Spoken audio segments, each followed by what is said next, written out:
Physics class 11th chapter number 6।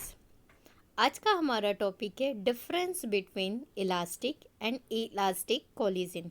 मतलब हमें प्रत्यास्थ और अप्रत्यास्थ संघटन के बीच में अंतर क्या होता है। यदि आपने ये डिफरेंसेस याद कर लिए तो आपको डेफिनेशन और उसके एग्जाम्पल याद हो जाएंगे, या फिर आपको डेफिनेशन और एग्जाम्पल पता है तो डेफिनेटली आप उन दोनों के बीच में क्या कर सकते हैं, डिफरेंसेस क्रिएट कर सकते हैं। जैसे कि यहाँ पे देखेंगे difference between elastic collision and in elastic collision. Elastic collision, the total kinetic energy is conserve. मतलब कुल गतिज ऊर्जा कैसी रहती है, संरक्षित रहती है। जैसा कि मैंने इस पिछली वीडियो में डेफिनेशन में बताया था कि दोनों की काइनेटिक एनर्जी कैसी रहती है, यहाँ पे एज इट इज़ रहती है, उसमें कोई चेंजेस नहीं होते हैं। लेकिन यहाँ पे क्या हो जाते हैं, चेंजेस हो जाते हैं। तो यहाँ पे डिफरेंस क्या हो जाएगा, the total kinetic energy of the bodies at the beginning and the end of the collision is different. मतलब कोलिजन के पहले जो एनर्जी रहती है वो आफ्टर कोलिजन के बाद क्या हो जाती है, डेफिनेटली क्या हो जाती है, यहाँ पे चेंज हो जाती है। या आप लिख सकते हैं कि यहाँ पे जो the total kinetic energy is not conserve, ये वाला पॉइंट भी यहाँ पे लिख सकते हैं। Second number, momentum does not change. मतलब यहाँ पे डेफिनेटली मोमेंटम चेंज नहीं होता है, और यहाँ पे क्या हो जाता है, मोमेंटम क्या हो जाता है, चेंज हो जाता है।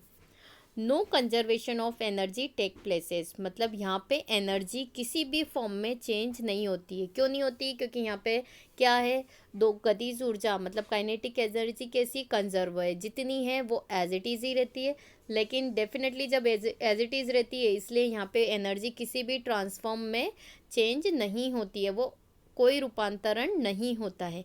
लेकिन यहाँ पे डेफिनेटली जैसे ही काइनेटिक एनर्जी बदल जाती है या नुकसान हो जाता है तो डेफिनेटली वो कभी ख़त्म नहीं होती। जितना नुकसान होता है या जितने वो लॉस होता है वो डेफिनेटली किसी और फॉर्म में कन्वर्ट हो जाती है।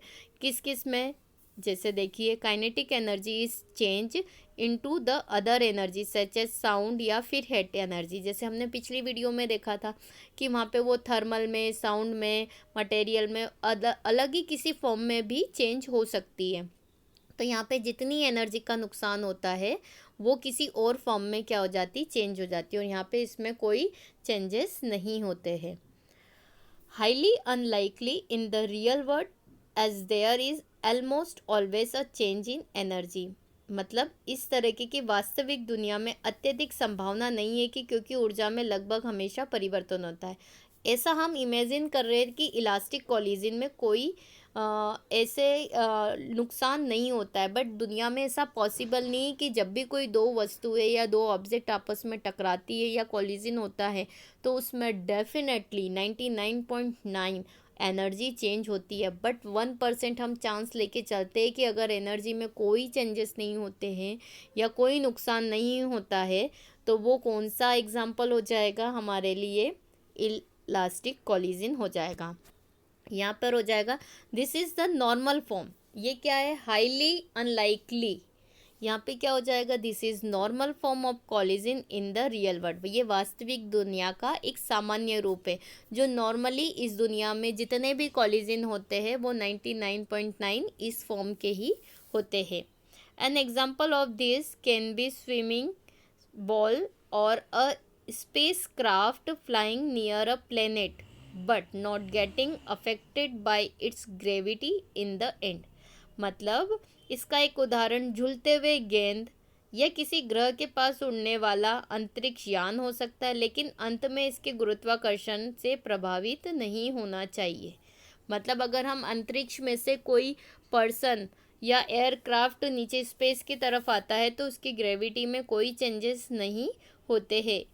यहाँ पे एग्जाम्पल हो जाएगा, inelastic collision can be the collision of two cars. मतलब दो कारों का आपस में टकराना। तो हमने पिछली वीडियो में जो एग्जाम्पल्स दिए उसमें से कोई सा भी यहाँ पर आप एग्जाम्पल भी नोट डाउन कर सकते हैं।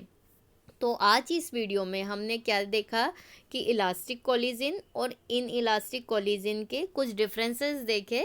तो हमने यहाँ पे 5 डिफरेंसेस देखे। आप यही 5 डिफरेंसेस एग्ज़ाम में अगर क्वेश्चन आता है तो आप नोट डाउन अपनी लैंग्वेज में कर सकते हैं। Thank you.